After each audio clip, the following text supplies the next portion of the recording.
Sir ఏమన్నారంటే ఇప్పుడు పీఆర్‌పీతో ఇది తగ్గిన తర్వాత మళ్ళీ ఏదైనా మందులు వాడుతూ ఉండాలి అని చెప్పారా? లేదంటే ఇంక అవసరం లేదండి మందులని ఇక చెప్పారా? మందులైతే రాశారు సార్. ఇప్పుడు 1 ఓకే. మంత్‌కి రాశారు. ఆ! థర్డ్‌ది స్టార్ట్ అయిపోయింది. అయింది.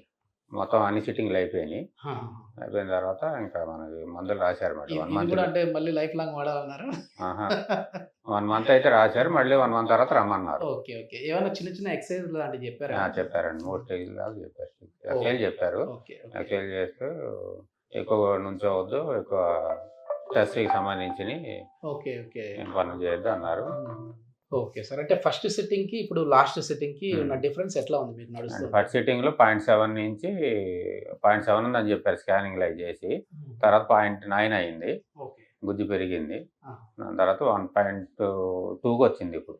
ఓకే. ఓకే. 1.2 ఉంది ఇప్పుడు. 1.2 1.5 దాకా వస్తే సరిపోద్ది. ఏం ప్రాబ్లమ్ ఉండదు. ఓకే. ప్రాబ్లమ్ ఉండదు. అంటే మన దానికేంటంటే మన చిన్న చిన్న మనకి మూవ్‌మెంట్స్ వల్ల మళ్ళీ హ్మ్. గుజ్జు పెరిగిద్ది.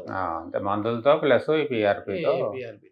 ప్లస్ 1.5 దాకా వస్తే సరిపోద్దన్నారు. ఇక మన ఓకే. చేతుల్లోనే మనం ఎక్సర్‌సైజ్ చేసుకుంటూ యెస్. యెస్. ఎక్కువ యెస్. ప్రెషర్ పెట్టకూడదు దాన్ని. ఓకే.